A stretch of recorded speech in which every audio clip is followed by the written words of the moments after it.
I'm delighted to have Dr. Shea Bradley-Farrell with us. Shea, thank you so much for your time today. It's an honor to be with you, Peter. Thanks for having me. Not at all.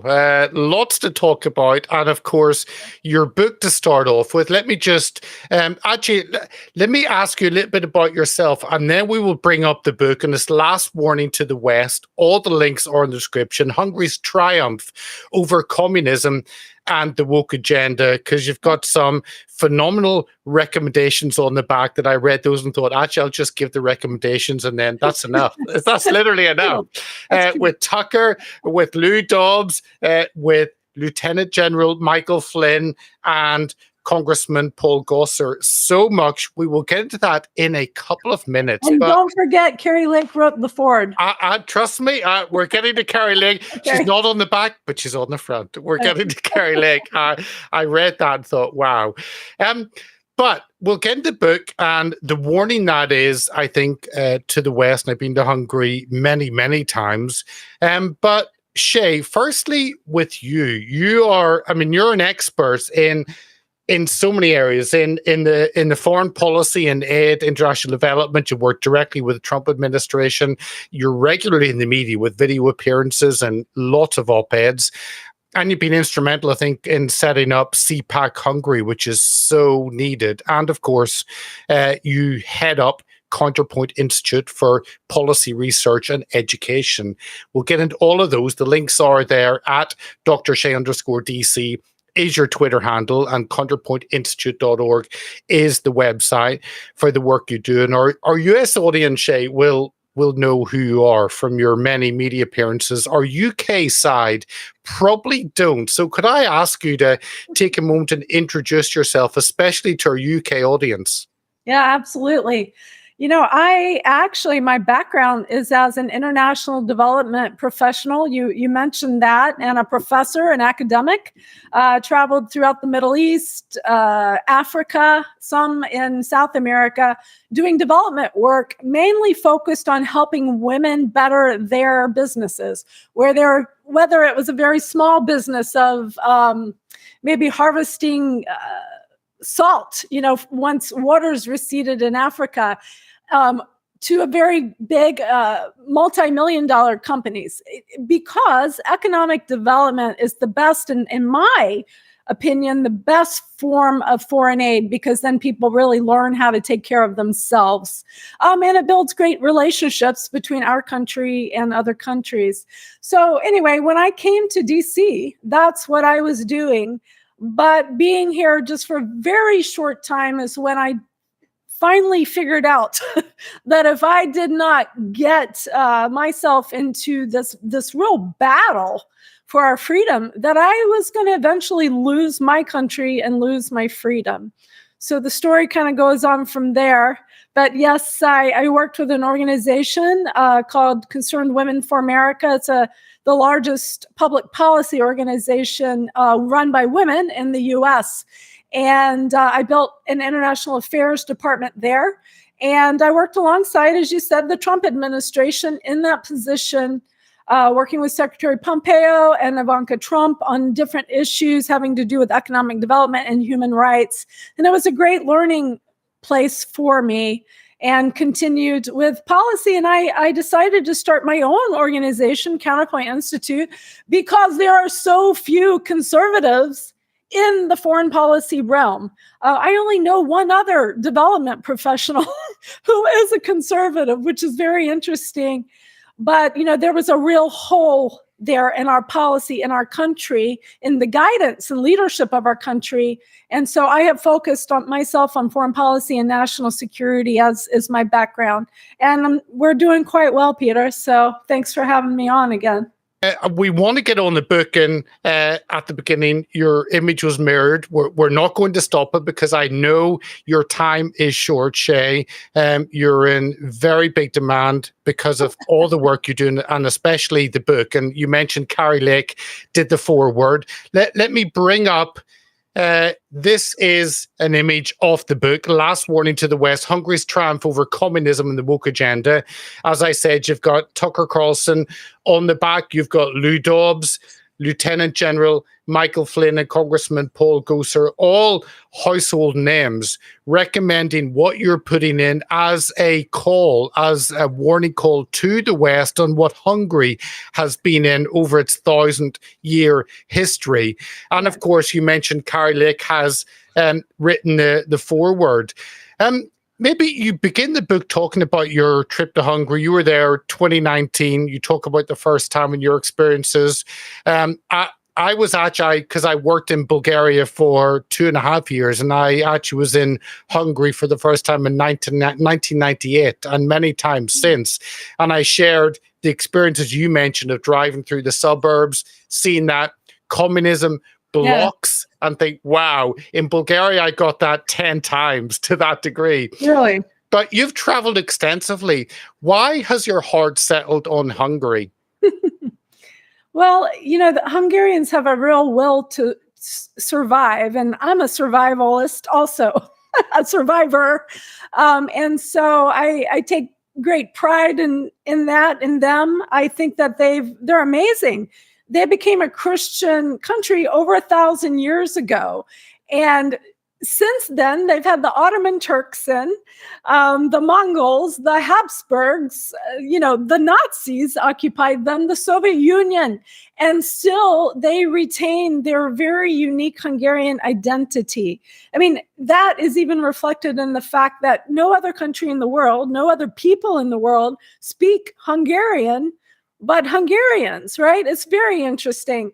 And I think that they're a real example of holding on to their true nationalism.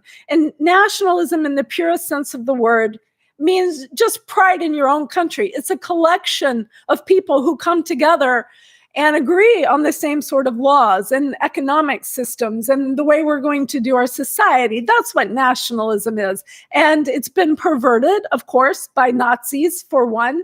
But the sense of nationalistic pride in its purest form is not a bad thing. It's a good thing because it strengthens a country. And that's a real reflection of what Hungary is and the people. And they have fought for their survival for so long. And I'm sure to reference somebody probably that well, Peter, is Sir Roger Scruton, who is well loved in Hungary because during the Soviet occupation, he worked in the underground, bringing information and books and to people in those Soviet satellites. He was arrested actually also during that time. He helped bring networks together of communication. And anyway, I quote him in my book, and I can't remember the quote. Maybe I could pull it around and read it to you, but it pointedly says, this is a big paraphrase, Hungary went through occupation and then the wall came down after 46 years of the Soviet Union being in there, telling them what to do, being that authoritarian power, right? Well, what he says in this quote is, just because the wall came down, it doesn't make it any less true if the EU is doing the same thing to Hungary. This top-down decision-making, telling them that they must accept this radical gender theory nonsense and teach it to their children, telling them that they must accept mass influx of immigration into their country. They must enter, in their way of thinking, giving money to the Ukraine war, to weapons, is entering the war. And there are many reasons they don't want to do that. And the EU has sanctioned Hungary for all of those things, keeping money, billions of dollars away from them because of their sovereignty and what they believe is right for their own country. And we can talk about that and explain it. But the point is that the EU has become, what it was never meant to be. It wasn't meant to be a decision-making body over the sovereignty of other countries in the EU. And Hungary has fought back against that. And I think that they're a real example to the United States. And that's where the book ended up coming from. Oh, last point. This is what kicked it off. I was over there doing research about the national identity and the survival of the Hungarians, not really knowing where the book was going to go. And people kept saying to me, Shea, you understand that the rhetoric coming out of the United States reminds us of our Soviet era, right? I mean, what a gut punch. Wow. No, really? And walking that back, and I'd love to talk more about this, but I'm going to shut up and pause for a minute, Peter. But walking that back, for the past 100 years, the Marxism coming out after the Bolshevik Revolution, the communism that the US was fighting in the 50s, everything is very much parallel to what's going on in the United States today. And so that's why the book became a warning, the last warning to the West, and written specifically for Americans, really, and others from Western nations that are dealing with the same things we are. Right. There are so many threads to pick up from there. Let me start with, Hungary should be an insignificant country. It's just got 10 million people, and I love your mug. On the edge, it's beautiful. It's beautiful. Mine is a Spitfire, so I go. This was actually not on purpose, but I'm hoping it gets me a few points. Oh, it does. You don't need any more, trust me. But Hungary should be insignificant. Small country, 10 million people, on the edge of the Balkans and Eastern Europe. Yet everyone knows who Viktor Orban is. It's taken a position which is much larger than it actually should have. As an American, how do you see that as actually happened? You know what? I start the book out talking about that because Americans are so isolated. Most of them had no idea where Hungary was, right? Or anything about them. And all of a sudden they're on the world stage. Viktor Orban is a friend of Trump. Trump is shaking his hand and inviting him to have meetings. And it's really because of the bullying of the EU, I believe, is where it started. Because there were so many articles and news stories written that maligned Hungary. And these sanctions, and Hungary stood up and fought back. Orban was part of the movement that pushed the Soviets out of Hungary. He started the Fidesz party back then, before that the Soviets ever left. He was, it was actually a youth alliance at that time, a youth party, a party of the youth that was anti-communist. So he is a real fighter, and he has a lot of people in his administration who are real fighters, and they don't want the woke agenda. They feel like, hey, we just got our freedom back in 1991. Stop telling us what to do. So I think it has a lot to do with the press maligning them, and then Trump hugging them, embracing Orban, and looking at Hungary as an ally in this fight against Marxist nonsense, this woke Marxist cultural nonsense. That has increased because our own administration now, under the Biden administration, our ambassador in Hungary is very antagonistic against Hungary. So I just think their will and their will to do what they believe is right for their own people, and that they on all three of those issues I mentioned earlier, they've done a citizen referendum. Do you want to be involved in the war? Do you want mass immigration? Do you want radical gender theory in your schools? And the overwhelming majority of people voted no. So in my way of thinking, that is real sovereignty, respecting the sovereignty of your people, of your country, if the EU would stop this. But the Biden administration continues this antagonizing, I call it, because it truly is. And I think that's had a lot to do with it. We'll touch on your ambassador, and it kind of shows where America currently sits. But you mentioned the EU, and Orban's stand, I think, against cultural Marxism and the woke agenda has made him an absolute enemy of the EU, like no other figure I've seen within the EU. And I think he's now getting fined so much per day because of the stand against mass migration. That's right. And he's a target of the Western media and of all the organs of the deep state, and you see them working across. Tell us how you view that. This is one man small country, standing up against the EU. 10 million people in Hungary, 500 million in the EU, and everything that Orban stands for is different than the entity of the European Union. I think that's a lesson for Americans to learn, to be very careful who you actually place yourself under. Yeah, that's exactly right. And, it really goes back to something that you mentioned, this guy, Daniel Frund, I believe is how you say his last name, in the EU. I mean, he's taken it on himself. He's made it his business to post things on his social media that are clearly very discriminatory against Hungary. And he's made it, he's an example, I think, of the anger that many on the liberal left, the radical left, get simply because you don't do what they want you to do, simply because you don't believe what they believe. And, Hungary was perfectly fine with not trying to change them, but they're trying to change Hungary. And as I said before, they've had the Ottoman Turks, the Habsburgs, the Nazis, the Soviets. They want to protect their beliefs. Like I said, they respect God. They're a Christian country. They respect the family.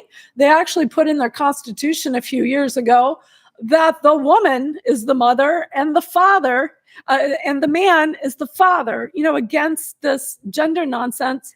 And it made the EU extremely angry.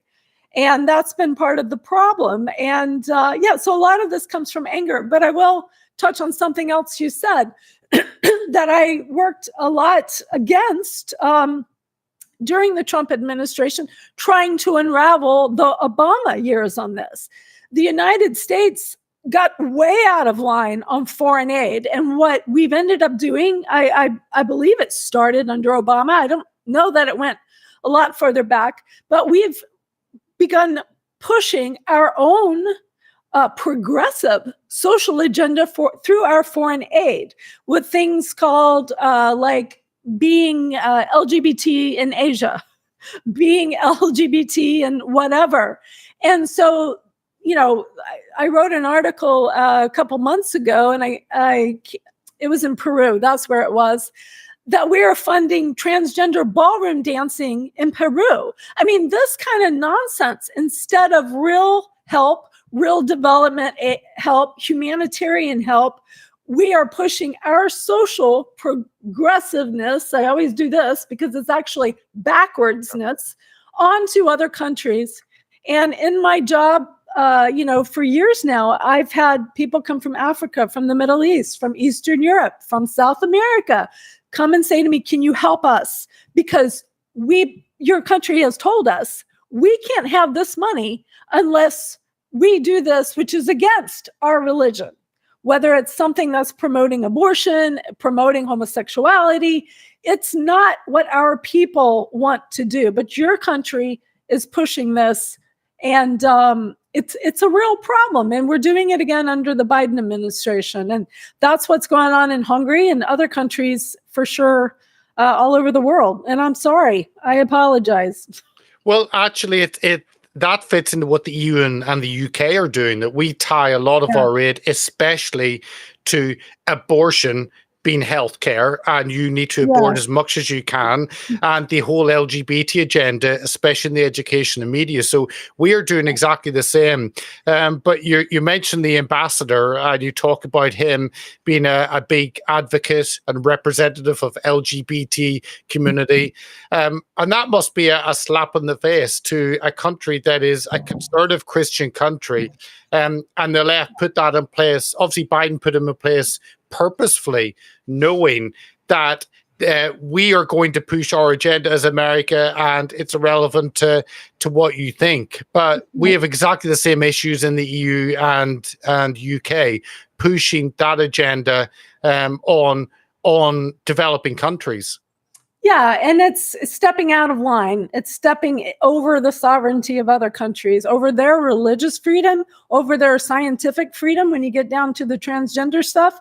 Our ambassador, David Pressman is his name, evidently, there was a small story about it, was part of Obama's LGBT. Obama promised to spend millions and billions on promoting ideology. And can I make this clear? Because this is something I've worked on as well. Obama and Biden are spreading an ideology, teaching children in some of these programs, here's the color purple. We're celebrating transgender stuff. It's ideology they're pushing. What they should be doing is looking and seeing in the countries if homosexuals, if whatever, are being imprisoned or persecuted for some, in some way. That should be addressed as a human rights issue. ISIS beheading homosexual men. This is where the U.S. should be involved, not in spreading an ideology. And I was going to tell you something else, Peter, but I've gotten off on that tangent. What was the Matt Walsh document as a woman talking to people in Africa, and they're saying, what do you mean a man can be a woman? It's madness. It's madness. Yes. And I had a friend who spoke at the UN from Africa who grew up in this village, where here was her point at the UN.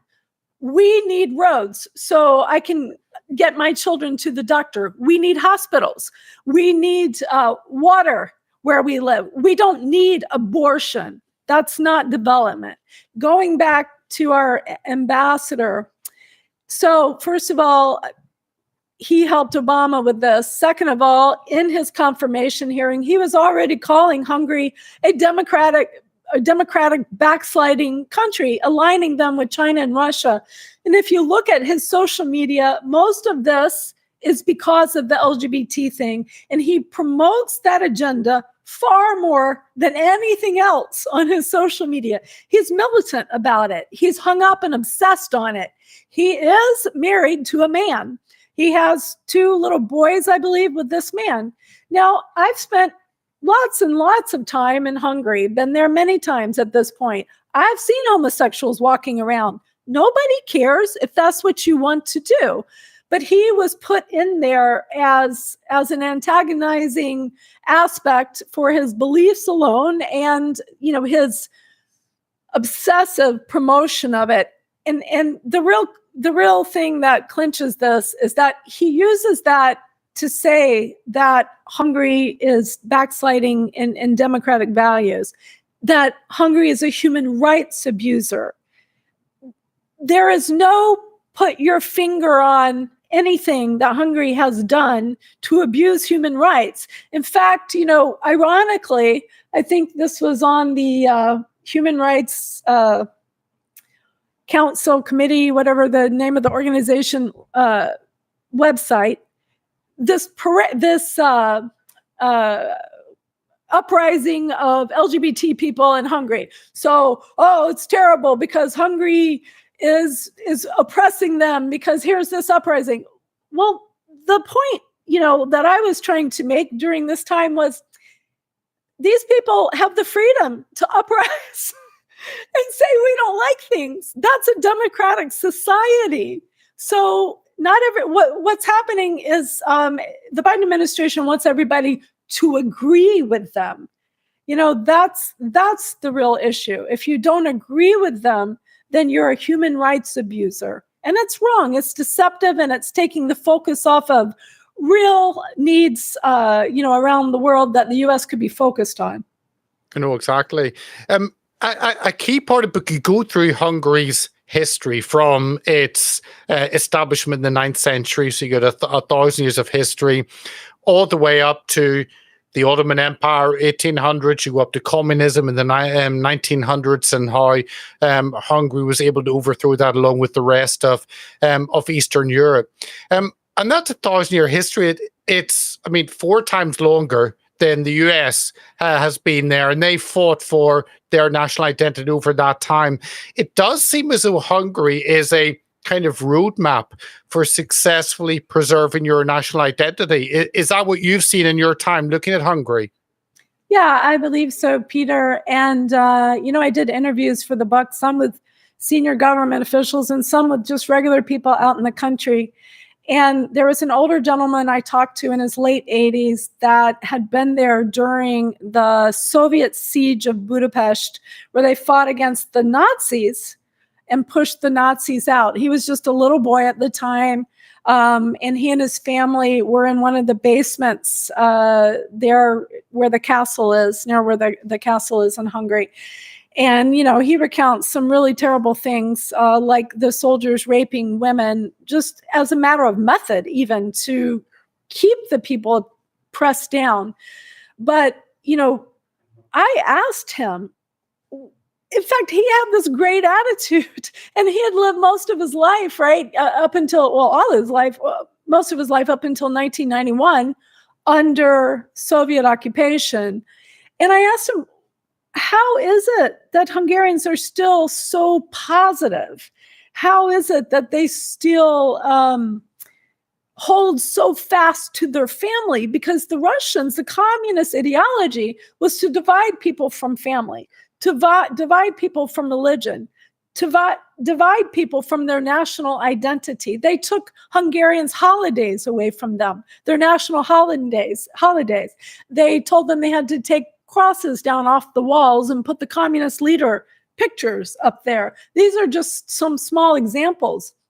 But they tried to recreate Hungarian history and identity according to what the communists wanted it to be. And I said, how are you guys still so Hungarian, so family-oriented, so focused on God and your country? And he said it really went back to Christianity and their families, that when he was a little boy, his mother, would teach them in the house about their religion, about their faith, about right and wrong, freedom and liberty. And then they would go to school, and under the eyes of the communists, they would act a different way.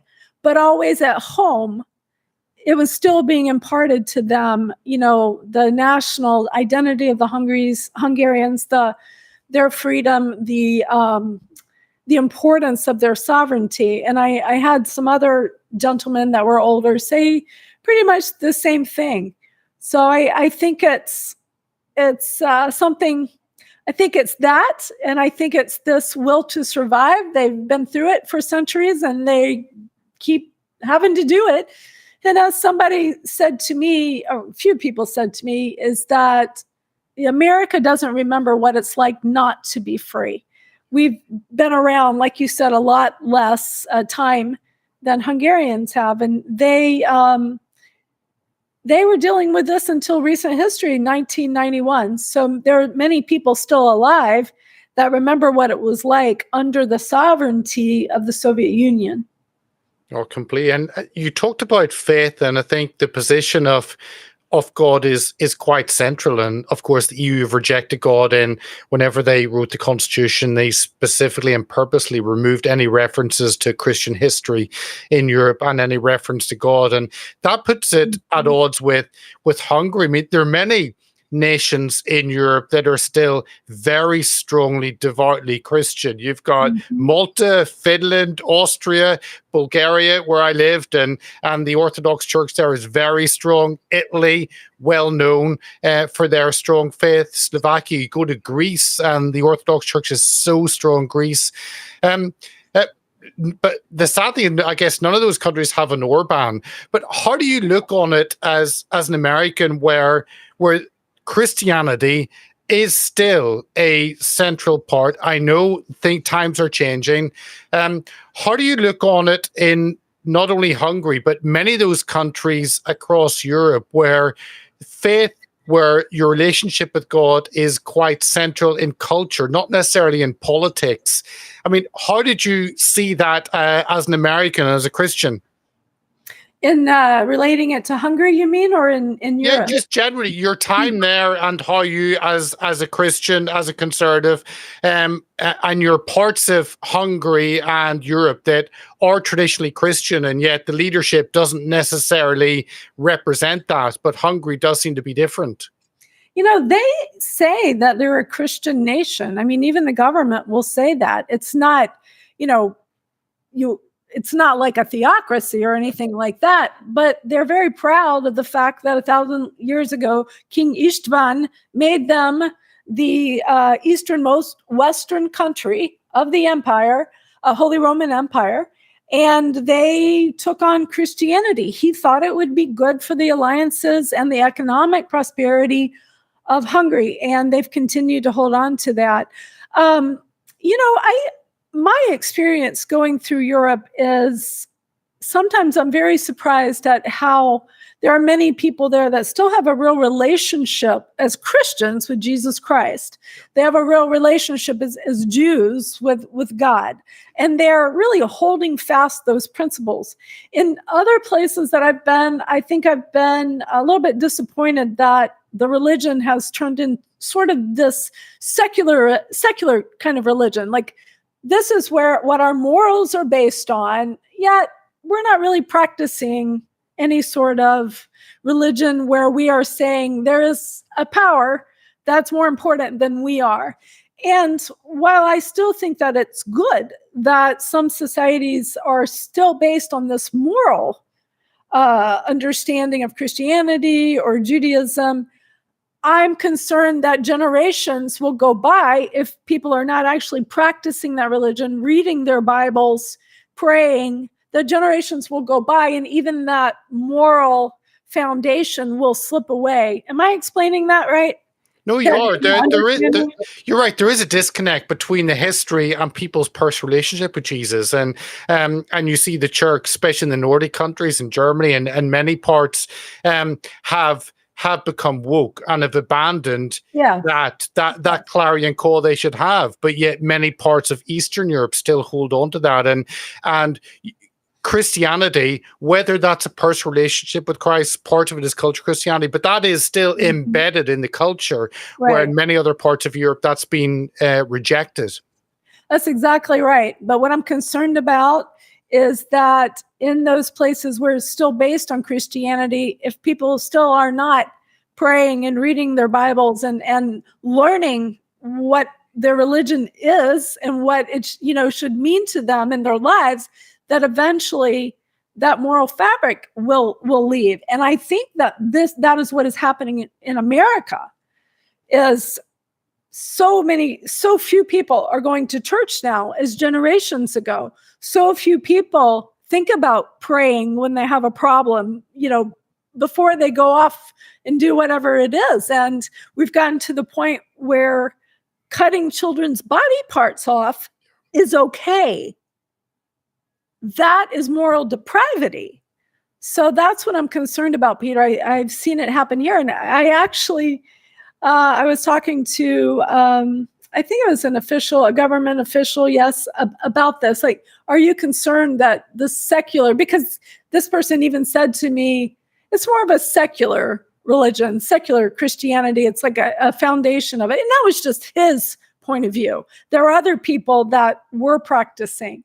But I said, aren't you concerned that eventually this moral fabric will be broken up? And he didn't seem to be too concerned about it, but I am.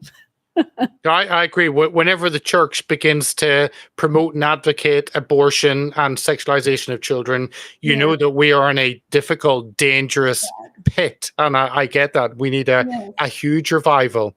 But tell me how it's been welcomed in America, this book, because there are many books about, Republicans, Red Wave, MAGA. You've got thousands and thousands of them. This book is quite different. It's looking outside, which maybe is different from the traditional conservative books that are available in the US. Tell me how it's been received and some of the conversations you've had with people as you've gone around and promoted the book. It's actually been received very well. I've been on tons of media for it. People reaching out to me, such as yourself, that wanted to hear more about it. I think because they're fascinated by the fact that I'm showing the parallels of Hungary under communist control. And actually, I want to go back to that in just a second. But even like C-SPAN came and recorded I had a book launch in New York and a book launch in DC in February. The New York one was December 2023. But in February at the Hungarian embassy, C-SPAN came and recorded it and put it on, their book TV, their Washington Journal, and even on their radio. Because I think that I'm an academic, I'm a researcher. So some people find the book a little daunting, a little heavy because of all the sources and citations and documentation that I use in it. But that's what I do. There are many people that appeal to a different crowd, I think, in America that just say, they're more like, someone who impart a message that people need to hear. But I'm trying to say, look at the history, and you know that we're in trouble. I put in the book, Peter, the 11 points of communist psychological warfare, which were written, published by our Department of Defense in 1959, so that our professionals would recognize communist psychological warfare and combat it. 1959. I put these in the book because every point is parallel to the United States today. And I wanted to show that, the fact that the Hungarians were saying that we are, the rhetoric coming out of the US reminds them of the Soviet days. If you even just walk that back to the Bolshevik Revolution and the Marxism during that time, even I did not know that they were pushing abortion at that time as healthcare. This is not anything new, but that was coming out of their division between parents and their children, was coming out of the Marxism at that time between people and religion. But let me give you a couple of points from the communist psychological warfare points. Like I said, they're all in my book, and then I put just a little brief description underneath of how it relates to the United States. One of the points is using a crisis to gain control. And we saw during the COVID pandemic, vaccine mandates where thousands of people lost their jobs because they wouldn't put an unknown substance into their body, their own body. Vaccine mandates, lockdowns all over the world. Actually, the detention camps in Australia were the ones that really freaked me out. Yeah. But other examples, the government gaining control of propaganda bodies. That was actually one of the first steps of Sovietization that the Soviet Union would do in satellite countries. But it's also one of those points where the government will control the information going out. And certainly in the United States, the mainstream media is led and influenced by our administration. It is so far left. It is so, in my lifetime, it's never been so unjournalistic. But even farther than that, the Biden administration is going through litigation right now because it's been accused of suppressing entire bodies of ideas of Americans on social media, collaborating with Facebook and X or Twitter at the time, and other platforms to suppress people's views on the 2020 election, on COVID-19, on Hunter Biden's laptop. And we find out just a couple weeks ago that they're doing it again. So I'll stop there. Those are just two examples of the points. But it's really concerning. I found it, and it actually is an easy read. It is 350 pages, but you've got 1,000 years of history to touch on. So you go through, I think, marvelously well, and it is available. I read as an ebook. It is available as a paperback. Let me just, that is Last Warning to the West, Hungary's Triumph over Communism and the Woke Agenda, with the foreword by Carrie Lake, as you mentioned.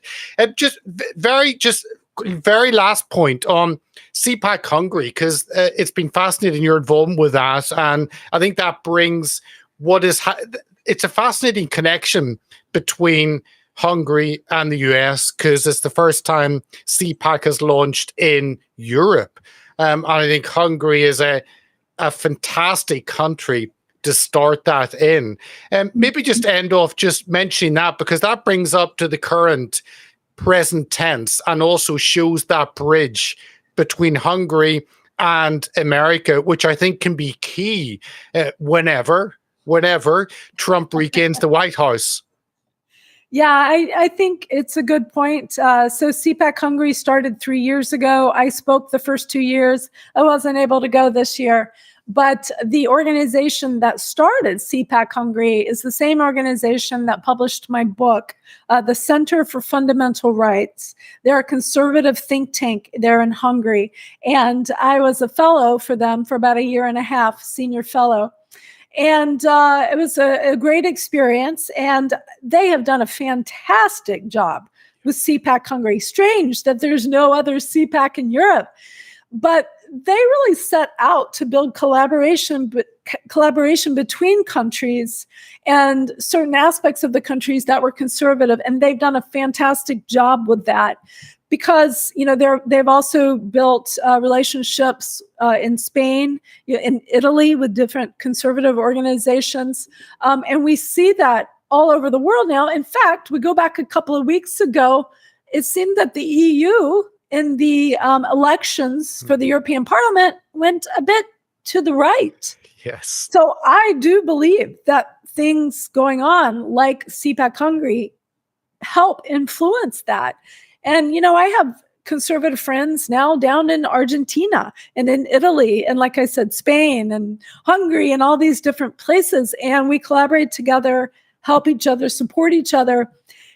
And I believe, this is my theory, that in many countries, the majority of the people are still wanting to support family, are still respecting their religion, still love their homeland. And I think the liberal left in the form of the European Union and the Biden administration and the media all over the world is announcing to the world that they don't matter. The political and media elites of the left have the power, the control. So it makes it seem like the whole world is that way. And we do have a lot of fight against on legislation and crazy things that are going on in the EU and in my own capital where I am here.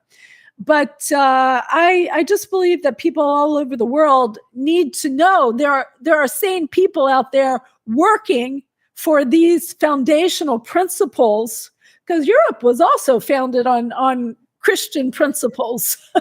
And the United States most certainly was. Like you said, the EU is voting this constitution to take that out, but that's not what the original fathers of the EU were doing. So I'm sure you know more about that than I do, and I talk about that some in my book.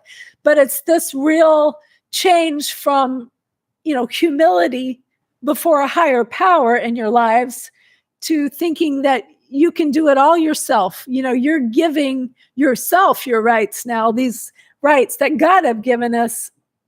He didn't give them to us. In fact, we had a commentator in the United States about a month or so ago say that Christian nationalists, Christians who love their country, were crazy because we thought that our rights were God-given. And how silly that was. And we're like, well, lady, it's actually in our founding documents. So anyway, it's this real reliance on self, Peter. And that's dangerous. And there are those of us that are fighting for the right kind of principles, like you, like yourself. And it's good that outlets such as you you're getting that word out there. I think it encourages people, is what I'm trying to say with a lot of words. Well, 100%. We'll bring it. Last Warning to the West. Fantastic read. And Counterpoint Institute. I encourage the viewers and listeners to make sure and click on that and follow and sign up to all you're doing. And I just saw that Hungary take over the Commission, EU Commission, and their tagline is "Make Europe Great Again." So you're going to have Mega and MAGA together. Mega MAGA for the second half of this year. So I love it. But Dr. Shea, thank you so much for coming on and sharing the book, your experiences, your work with Counterpoint Institute. It's fascinating. So thank you so much for your time today. Thank you, Peter. And if your listeners would like to follow our work, just sign up for our newsletter on counterpoint.institute.org. It only comes out a couple times a month, but it just gives the basics on all these issues that you and I have talked about in the work we're doing. So thank you so much for having me. Not at all. And sign up, counterpointinstitute.org. Make sure and sign up to that newsletter. Shea, thank you so much for your time. Thanks, Peter.